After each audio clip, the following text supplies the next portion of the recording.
Hello दोस्तों, मेरे video में आप लोगों का स्वागत है। अगर मेरी वीडियो अच्छी लगी तो चैनल को सब्सक्राइब एवं लाइक ज़रूर कीजिएगा। तो चलिए मैं आज एक डायन की कहानी सुनाने जा रही हूँ। एक समय की बात है, किसी गांव में 3 दोस्त रहते थे, अनुराग, सुजल और करण। वो तीनों बहुत बहादुर थे। अगर गांव वालों को कोई भी परेशानी होती थी तो वो तीनों दोस्त मदद के लिए सबसे आगे रहते थे। उनके गांव में सब कुछ ठीक चल रहा था। सब लोग मिलजुल कर रहते थे। एक दिन अचानक गांव में अजीब सी घटना घटने लगी। गांव के बच्चे एक एक करके गायब होने लगे, जो कि एक चिंता का विषय था। इसलिए सभी गांव वाले गांव के चौपाल पर इकट्ठा हुए और इस समस्या के समाधान के लिए बात करने लगे। काफ़ी देर तक बात करने के बाद करण ने गांव वालों को एक बात कही, क्यों न हम रात में पहरा दें। इससे बच्चे की सुरक्षा भी हो जाएगी, साथ ही हमें ये भी पता चल जाएगा कि बच्चे आखिर जाते कहाँ हैं। करण की बात सभी गांव वालों को ठीक लगी और इस तरह से कभी अनुराग, कभी सुजल तो कभी करण तीनों गांव में पहरा देने लगे। और इस दौरान बच्चों का गायब होना बंद हो गया। एक दिन सरपंच ने सभी गांव वालों को बुलाया और कहा, जब से हमने अपने गांव में पहरेदारी करना शुरू किया तब से गांव के बच्चे कहीं नहीं जा रहे हैं। लेकिन ऐसा कब तक चलेगा? कब तक हमारे गांव के आदमी रखवाली करते रहेंगे? हम इस समस्या को जड़ से निकाल कर फेंकना होगा। सरपंच की बात सुनकर अनुराग को एक योजना सूझी और उसने कहा कि सब रात में वो सभी पहरा नहीं देंगे।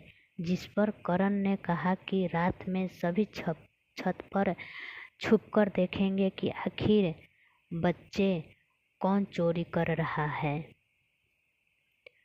उसी रात करण, अनुराग और सुजल अपने अपने घरों की छत पर जाकर रात होने का इंतजार करने लगे। जैसे ही रात हुई, सुजल ने देखा एक बच्चा सुजल के सामने वाले घर से निकल कर जा रहा था। सुजल उसे देखकर बड़ा ही हैरान हुआ।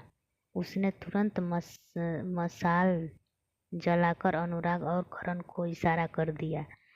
वो दोनों जल्दी से करण के घर की तरफ आ गए, लेकिन सुजल उनसे थोड़ा दूर निकल गया था, क्योंकि वो उस बच्चे का पीछा कर रहा था।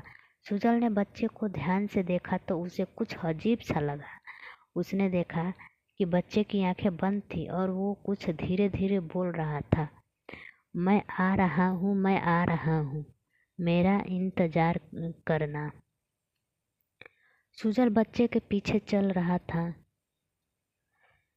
और सुजल के पीछे अनुराग और करण। तभी वो बच्चा घने जंगल की तरफ जाने लगा।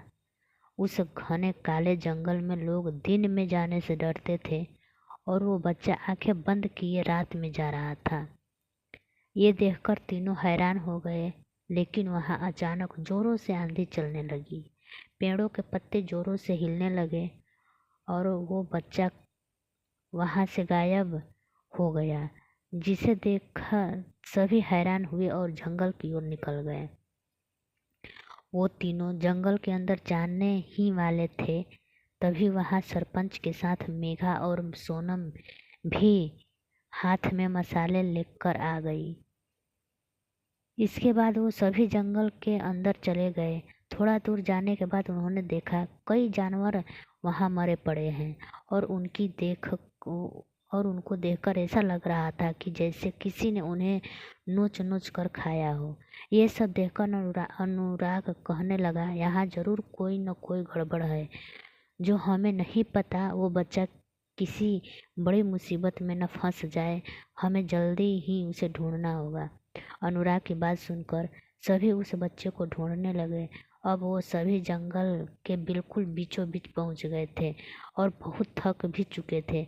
वो एक जंगल वो एक जगह रुके, तभी मेघा को कोई किसी तंत्र मंत्र की आवाज़ सुनाई दी। मेघा ने ऐसे कहते ही सभी चुपचाप आवाज़ सुनने लगे। तभी उन सभी को भी वहाँ पर मंत्र पढ़ने की आवाज़ सुनाई दी। अनुराग ने हाथ से इशारा करते हुए कहा, आवाज़ की तरफ चलने को कहा। सभी आवाज़ की तरफ बढ़े तो जो उन्होंने देखा उसे देखकर उन सबके होश उड़ गए। वहाँ पर एक जगह आग जल रही थी। उसके चारों ओर वो बच्चे बैठे हुए थे जो गांव से गायब थे, और वो बच्चा भी उसके पीछे अनुराग, सुजल और करण कर रहे थे। वो सभी बच्चे आंख बंद करके बैठे थे और हर बच्चे के आगे एक पौधा लगा हुआ था। ऐसा लग रहा था जैसे उसको किसी ने अपने वश में कर लिया हो। वहाँ पर एक डायन, जो दिखने में बहुत भयानक थी, बच्चे के चारों ओर चक्कर लगा रही थी।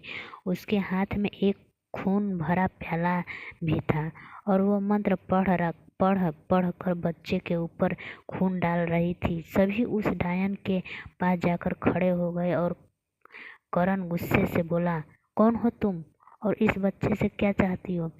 डायन, पहले ये बताओ तुम कौन हो और यहाँ क्यों आए हो? तुमने मेरी साधना में विघ्न डालने की हिम्मत कैसे की? मैं इस बच्चे की बलि चढ़ाकर काली शक्तियों पर और इस दुनिया पर राज करूँगी। ये सुनकर गांव के सरपंच ने करण से धीरे से कहा, सरपंच करण, मुझे एक बात समझ नहीं आ रही है, ये हर बच्चे के आगे एक पौधा क्यों लगा है? करण, हाँ, इसके पीछे जरूर कोई राज है। सुजल, अनुराग, तुम दोनों इस डायन को बातों में उलझाओ। मैं मेघा और सोनम के साथ उन बच्चों को बचाने जाता हूँ। करण के ऐसा कहते ही सुजल और अनुराग उस डायन के पास चले गए।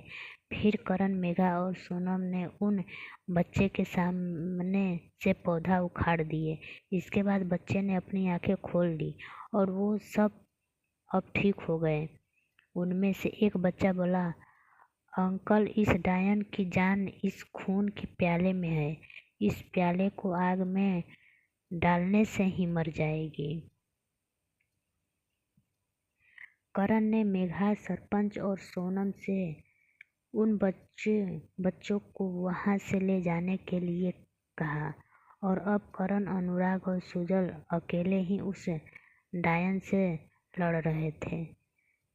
डायन तीनों में से किसी को भी खून के प्याले के पास नहीं जाने दे रही थी, लेकिन फिर भी अनुराग ने जल्दी से खून का प्याला उठा लिया और उस खून भरे प्याले को आग में डाल दिया। जैसे ही वो खून भरा प्याला आग में डाला, डायन चिल्लाने लगी। अब डायन पूरी तरह से जलकर राख हो चुकी थी। तीनों दोस्त गांव की तरफ लौट गए। गांव के सभी लोग अपने बच्चे को देखकर बहुत खुश हुए और उन्होंने अनुराग, करण और सुजल को धन्यवाद किया। अब वो तीनों गांव के हीरो बन चुके थे।